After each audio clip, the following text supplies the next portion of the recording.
On the evening of August 3, 2025, a resident in Jackson Township, Ohio, reported a suspicious object near the intersection of Manning Road and Anthony Road. It was a large plastic tote, sealed tightly with wood screws, positioned in a remote area beside Twin Creek. When authorities arrived, they discovered the decomposed body of 28-year-old Brittany Fuhr-Storms inside. She was wrapped in painter's cloth, a tarp, and towels. Brittany was pregnant, and her unborn child did not survive. Investigators traced the evidence back to a small apartment in Middletown, Ohio, occupied by two men, 52-year-old James Rotherbush and 47-year-old Rick Shepard. Inside the apartment, police found bloodstains, matching tarp material, painter's cloth identical to that found on the body, wood screws, ropes, towels, drugs, and drug paraphernalia. Both men were taken into custody. Rotherbush told investigators Brittany had died inside his apartment after what he claimed was a drug overdose. He admitted keeping her body in his shower for approximately 4 days before wrapping it in materials and sealing it inside the tote. Shepard admitted to helping transport the body to the rural Jackson Township location, stating she had been in the apartment nearly a week before disposal. The Montgomery County Coroner's Office confirmed Brittany's identity and pregnancy. The official cause of death remains under investigation, with toxicology and forensic results pending. If you're captivated by real crime stories that peel back the layers of truth, make sure to hit that subscribe button. Your support means the world to us as we uncover real cases, raise awareness, and give a voice to the voiceless. Before we dive into today's story, we want to hear from you. Where are you tuning in from? And how do you feel as the story unfolds? Welcome to Deadly Crime Unmasked, the show where we expose the shocking crimes that rip through communities and the chilling secrets lurking behind closed doors. These are real people, real events, real consequences. Don't forget to subscribe and activate notifications. You won't want to miss the gripping story that's coming up. Now let's dive in. New information tonight in the investigation into a body that was found in Jackson Township Sunday evening. I'm Jenna Lee Borick outside the Montgomery County Sheriff's Office, where we learned disturbing details about the death of 28-year-old Brittany Marie Fuhr-Storms. We want to warn you this may be difficult to listen to. What might normally be a peaceful drive down Fort Anthony Road in Jackson Township becomes eerily secluded after learning the body of 28-year-old Brittany Marie Fuhr-Storms was found there Sunday evening. A 911 call came in a little after 7:30 p.m. A man described finding a large cooler in the area about a half-mile north of Manning Road. There's something 100% dead inside of it. There's maggots crawling around the edge of the lid and all this. I didn't want to open it because the smell was so bad that, there's a difference between dead smells, and it's just not a normal dead smell. Jackson Township Police Department Chief Mark Bruner says German Township Police were first on scene until their crews could get there. He details what they found. At that time, they were able to get the lid off of it and notice that there was a nude female inside. Once the tote was open, she was wrapped in towels and a tarp. The plastic tote had screws keeping the lid down tight. The Montgomery County Sheriff's Office was called out, and their homicide detectives and evidence technicians worked the scene. Fuhr-Storms' body was taken to the Montgomery County Coroner's Office, and she was identified on Monday. It was also discovered that she was pregnant, and the baby was also deceased. She just has no heart.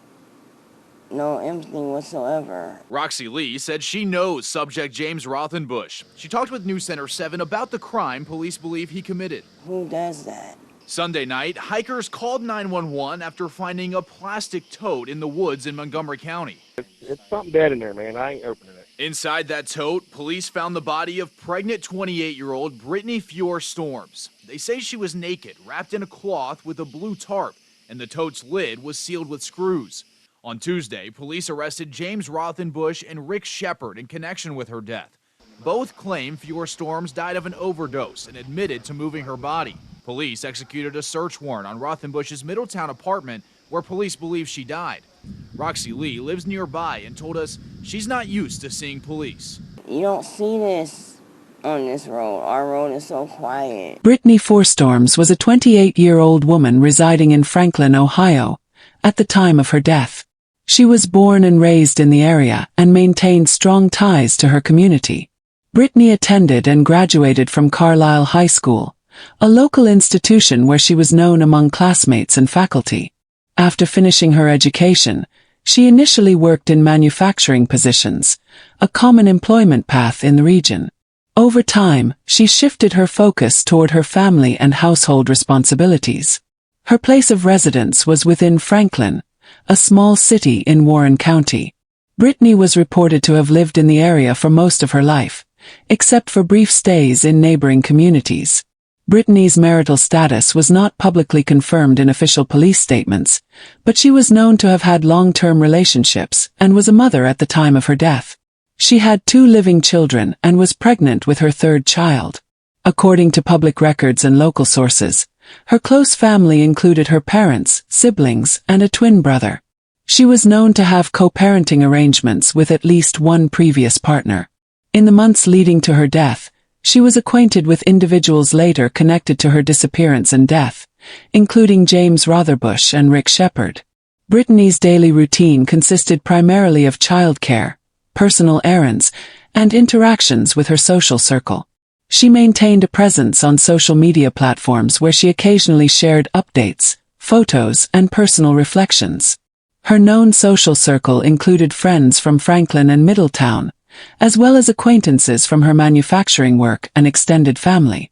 While no official documentation publicly confirmed any substance use, the investigation into her death did not exclude the possibility of drug-related environments, based on locations and individuals later linked to the case. No publicly available court documents indicate Brittany had significant legal troubles. She had a history of pregnancies and was in an advanced stage of pregnancy at the time of her death. Public records do not list any serious chronic health conditions outside of her pregnancy. The last confirmed public sighting of Brittany took place in the days leading up to the discovery of her body in November 2023. Reports indicate she was last seen alive in Middletown, Ohio. She was in the company of individuals later connected to the criminal case. Specifically, she was linked to being around James Rotherbush and Rick Shepard. The location was reportedly an apartment tied to these individuals. Witness accounts and security footage placed her at or near this property, though the exact final movements remain under investigation. Brittany's last known communications included phone calls and messages with acquaintances. Friends reported receiving messages that did not indicate immediate distress, but law enforcement later determined she was in a dangerous situation. No unusual public social media posts were made immediately before her disappearance, but investigators reviewed her online activity for relevant clues. Statements from friends and family confirmed that her absence from regular contact was unusual, prompting them to reach out and eventually involve law enforcement. Investigators pieced together her final movements through witness statements, digital evidence, and surveillance footage. Brittany was known to travel between Franklin and Middletown, and the apartment linked to the suspects was a known gathering location for certain acquaintances. Phone location data placed her at the apartment before she was reported missing. Interactions between Brittany and both James Rotherbush and Rick Shepard were documented in the days before her death. Police believe she was at the apartment for several hours, possibly overnight, before the events leading to her death occurred. On August 3, 2025, at approximately 7:47 p.m., authorities in Montgomery County, Ohio, received a report of a suspicious container found near the intersection of Manning Road and Anthony Road in Jackson Township. The location is in a rural area, with farmland and wooded surroundings, situated close to Twin Creek. The area has minimal street lighting and is bordered by scattered residences, making it a relatively secluded spot. The tote was located on the roadside near a ditch, partially concealed by brush. The proximity to Twin Creek suggested the possibility of water-related evidence transfer, but the container was found on dry land. The location was accessible by vehicle, raising the likelihood that the container had been dumped from a passing car or placed there deliberately to avoid detection. The container was described as a large, heavy-duty plastic tote, capable of holding substantial weight.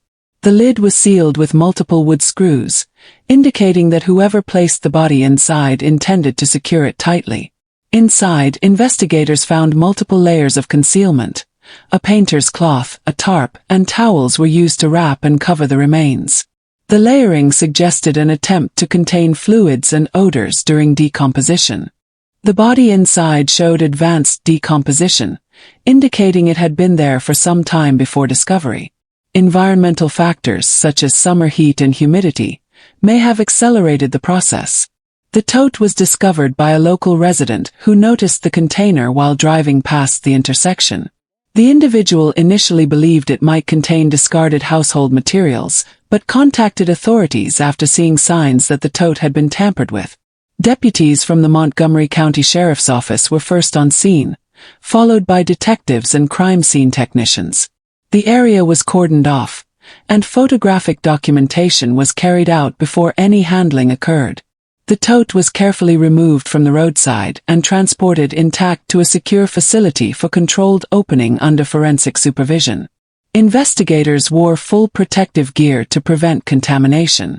Evidence collection included the tote itself, screws, fabrics, and any trace materials such as hair, fibers, or potential DNA.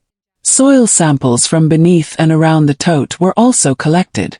The remains were then transferred to the Montgomery County Coroner's Office for further examination. As of the initial report, the official cause of death was pending further examination and toxicology analysis. However, early assessments raised the possibility of a drug overdose. Investigators noted that no external fatal injuries were immediately apparent, but decomposition limited the visibility of certain trauma indicators. During examination, the coroner confirmed that the victim, later identified as Brittany Fuhr-Storms, was pregnant at the time of death. The pregnancy was far enough along to make the fetus viable in the near future under normal conditions. The fetal outcome was negative. The unborn child did not survive. The coroner also noted the possibility that a post-mortem delivery could have occurred due to natural processes during decomposition, but this remained under investigation. While decomposition limited some assessments, the examination looked for signs of trauma including fractures, blunt force injuries, or sharp force wounds. None were definitively confirmed at this stage. The toxicology screening aimed to detect the presence of narcotics, alcohol, or other substances in the victim's system. This included common illicit drugs, prescription medications, and possible toxins. Preliminary time of death estimation placed the incident several days to weeks prior to discovery, based on body condition, environmental exposure, and insect activity. The identification process involved a combination of fingerprint comparison, dental records, and DNA profiling to confirm the remains belonged to Brittany Fuhr-Storms. A strict chain of custody was maintained for all medical evidence collected, including blood samples, tissue specimens, and toxicology materials. This ensured admissibility in court and prevented contamination. The coroner's office documented all findings in a comprehensive report, which would later be reviewed by detectives and prosecutors to establish investigative direction. On October 26, 2023, law enforcement responded to a wooded area in Jackson Township, Ohio, after a sanitation worker reported a suspicious plastic tote discarded near a rural road. Officers located a large black plastic tote sealed shut with multiple screws.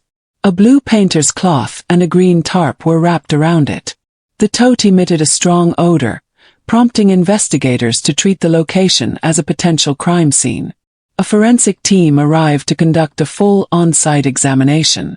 They photographed the tote, the immediate surroundings, and any visible markings on the container. The tote was carefully removed and transported to the county coroner's office for further examination under controlled conditions. Inside the tote, investigators discovered the body of a woman later identified as 28-year-old Brittany Fuhr-Storms. Alongside the body, there were layers of cloth, plastic wrapping, and rope used to bind and cover her. Forensic technicians collected all items for trace evidence testing, including screws, cloth fibers, and sections of the tarp. Special attention was paid to collecting fingerprints and potential DNA samples from both the interior and exterior of the tote. The screws sealing the container were bagged and labeled for comparison against tools or materials found in later searches. Any visible hair fibers were documented and sent to the crime lab for analysis. With the body identified through fingerprints and tattoo recognition, detectives began reconstructing Brittany's final days.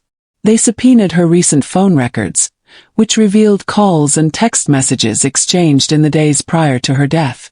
GPS location data from her phone showed movement between Franklin and Middletown, Ohio.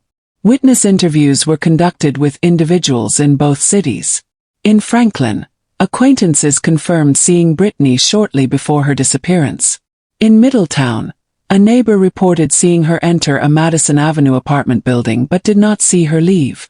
Police also collected surveillance footage from businesses, ATMs, and residential security cameras in the areas identified through her phone's location pings. Several video clips placed Brittany in proximity to the Madison Avenue address within the 24 hours before her death. Investigators focused on an apartment at the 1400 block of Madison Avenue. Records showed the unit was leased to James Rotherbush, a known offender with an extensive criminal history. Surveillance footage from the building confirmed that Brittany had been there. Based on this connection, police obtained a search warrant for the apartment. The search was conducted by crime scene investigators wearing protective gear to avoid contamination. Inside, they discovered multiple indicators linking the location to Brittany's death. Bloodstains were found in the bathroom, later confirmed through DNA testing to belong to Brittany. A blue tarp and a painter's cloth matched the material found wrapped around the tote. Wood screws identical in size and brand to those used to seal the tote were recovered from a toolbox. Several lengths of rope and multiple towels with dark stains were seized. Drug paraphernalia, including syringes and small baggies containing powder residue, were collected and tested. Narcotics were identified in the results.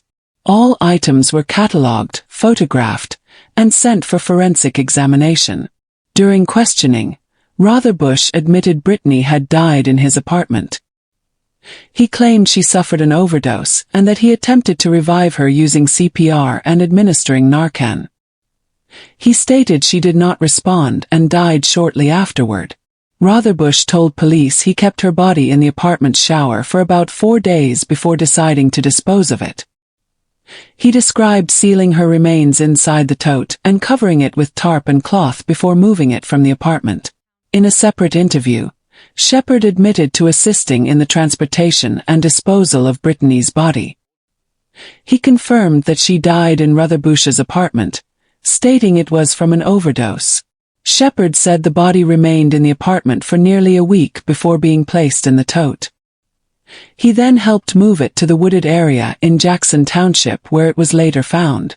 Forensic testing found DNA evidence from both Rotherbush and Shepard on the tote and wrapping materials. The screws from the tote matched those found in Rotherbush's apartment. Brittany's blood was present on towels and rope found at the apartment. Phone records revealed multiple calls and texts between the two men during the time frame when Brittany's body was being stored and later moved. Surveillance footage from nearby traffic cameras also showed a vehicle registered to Shepard in the vicinity of the disposal site on the day the body was dumped. James Rotherbush, 52, was identified as one of the two men linked to the death of Brittany Fuhr-Storms. Following the discovery of Brittany's body in a sealed plastic tote in Jackson Township, investigators traced evidence back to Rotherbush's Madison Avenue apartment in Middletown, Ohio. Inside, police found items matching the concealment materials used on Brittany's body, including a blue tarp, painter's cloth, wood screws, towels, and rope. Blood stains and drug paraphernalia were also recovered.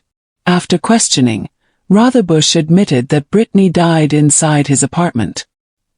He claimed she suffered a drug overdose and stated that he attempted to revive her with CPR and Narcan. He further admitted that her body remained in his shower for approximately 4 days before it was wrapped and removed from the premises. He faces the following charges. Prosecutors allege Rotherbush provided or facilitated access to controlled substances that directly resulted in harm to a pregnant woman. This charge is elevated due to the pregnancy status of the victim. Based on narcotics found in the apartment and evidence of distribution. Drug possession. for illegal substances seized during the search, possession of drug paraphernalia, including pipes, syringes, and other items recovered during the search, tampering with evidence, for allegedly altering, concealing, or destroying materials connected to Brittany's death, such as cleaning areas with bloodstains and securing her body in a tote for disposal. Gross abuse of a corpse, for the concealment and improper handling of Brittany's body. Failure to report a death, for not notifying authorities immediately upon her death. Ricky Shepard, 47, was identified as the second suspect. According to police reports, Shepard admitted to assisting in transporting Brittany's body from Rutherbush's apartment to the rural location where it was later discovered. He stated the body had been inside the apartment for nearly a week before disposal.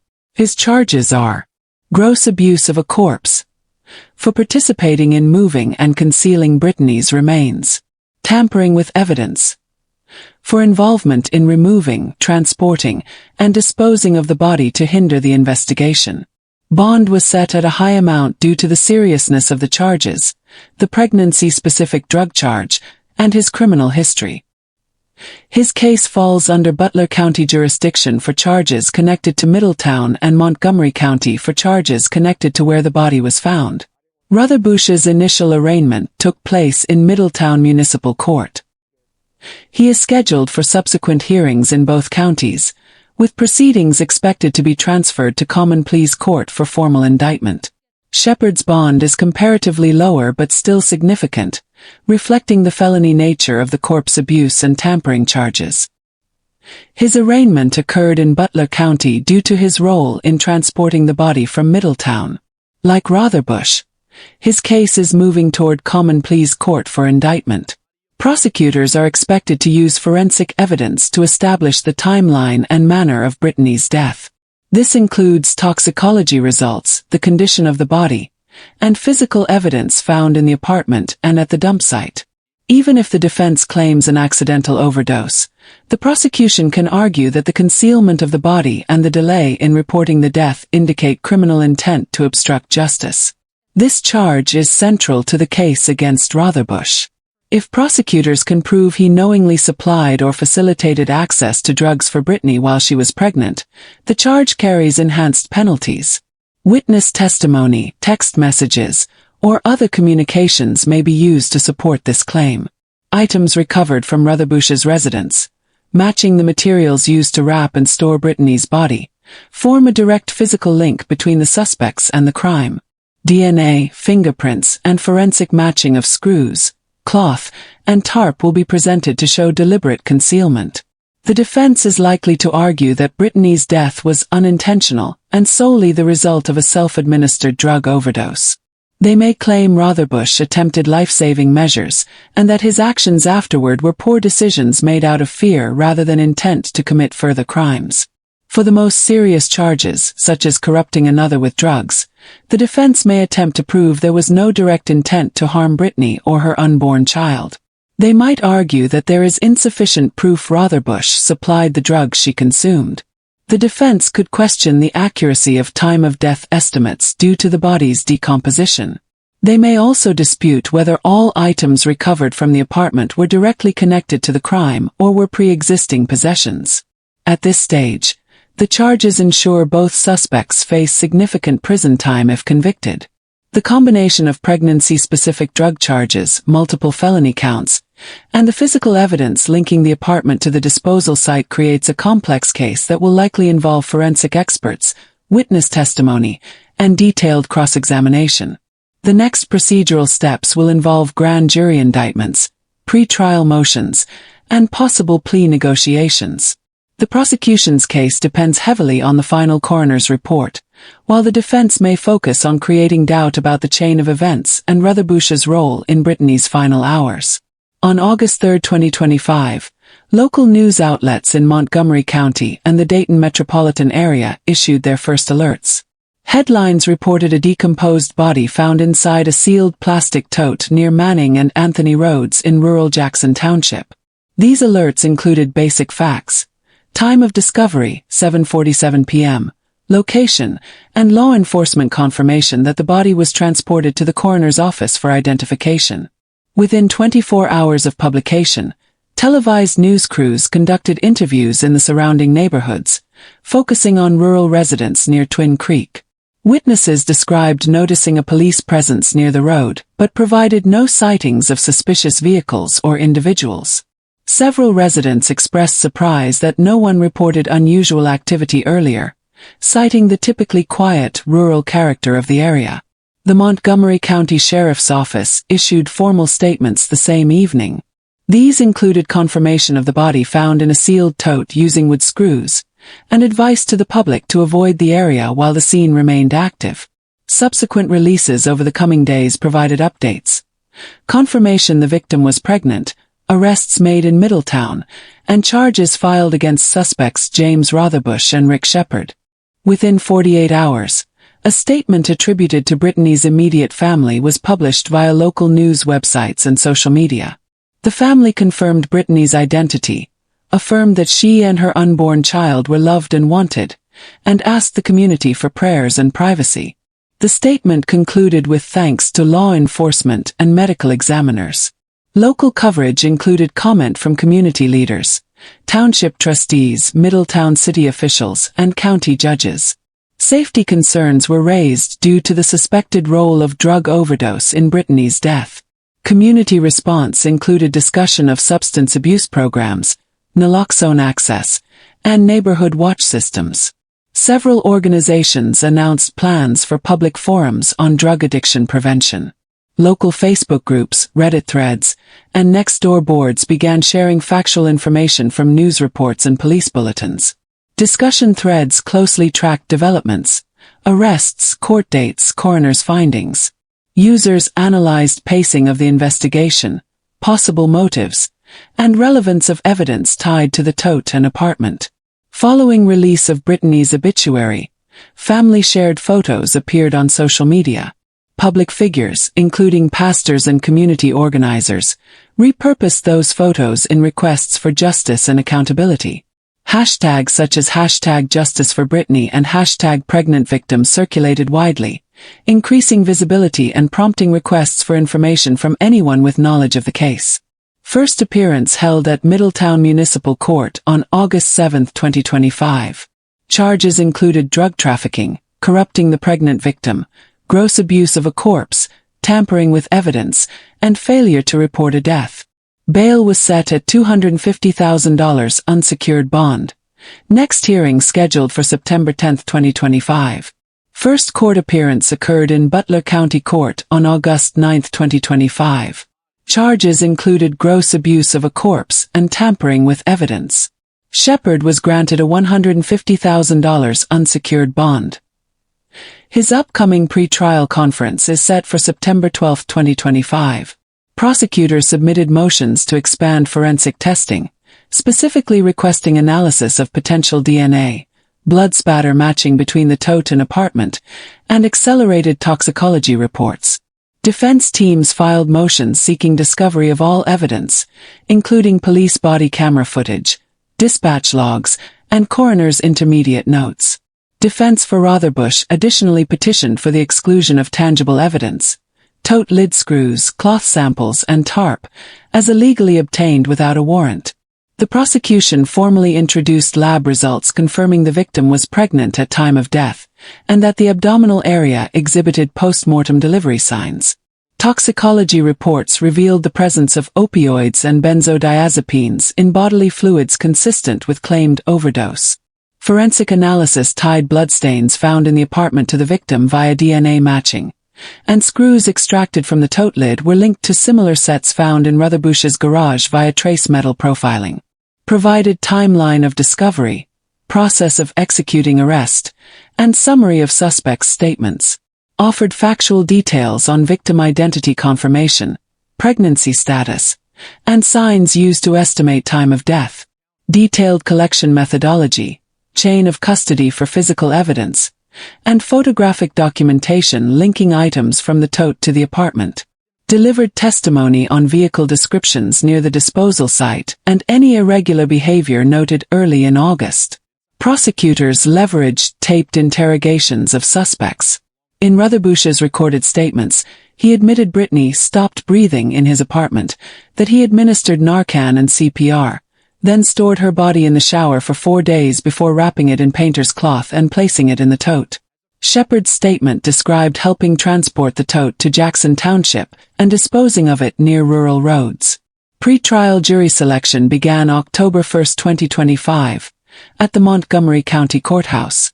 Prospective jurors were vetted for impartiality, knowledge of local drug-related incidents, and exposure to pretrial publicity. Jury size set at 12, with up to 4 alternates. By mid-October, a full jury was impaneled. Prosecutors opening. Detailed chain of events. From Brittany's last confirmed sighting through discovery in the tote, to suspects' statements and physical evidence tying suspects to crime scenes. Argued death resulted from accidental drug overdose. Denied intent to conceal a death or destroy evidence. Claimed cleanup and transport were panicked responses not indicative of intent to defraud or abuse. Acknowledged presence during transport of the tote but maintained that Shepard acted under duress or misinformation, without knowledge of contents, that he believed it contained belongings, not a body. Focused on inconsistencies in suspects' timelines. Typing errors in statements versus forensic time of death estimates. Contradictions between Shepard's claim of 1-week delay and call logs showing suspects discussing the tote within days of discovery. Challenged accuracy of time of death estimations. Suggested contamination or mislabeling of evidence. Questioned reliability of forensic trace profiling matching screws and tarps. Drug-related charges. Rotherbush faces 3 to 8 years per count under Ohio Revised Code. Gross abuse of a corpse. Up to 9 years. Tampering with evidence. Up to 3 years. Corrupting another with drugs. Pregnancy enhancement factors additional 2 to 8 years. State sentencing guidelines recommend an aggravated sentencing approach when the victim is pregnant and charges involve concealment of the body. Legal statutes call for maximum terms if conspiracy or multiple abuse counts are proven. Prosecutors emphasized pregnancy as an aggravating factor, given legal protections for unborn children under Ohio law. If this story gripped your heart and left you questioning the truth, don't forget to hit that like button and share it with others who need to hear it. For more chilling true crime stories that dive deep into the mysteries behind these tragedies, make sure to subscribe to our channel and turn on the notification bell. You won't want to miss our latest updates, investigations, and thought-provoking discussions. Thank you for being part of this journey with us as we uncover the truth and seek justice. Together we can make a difference. Stay safe, stay aware, and we'll see you in the next one.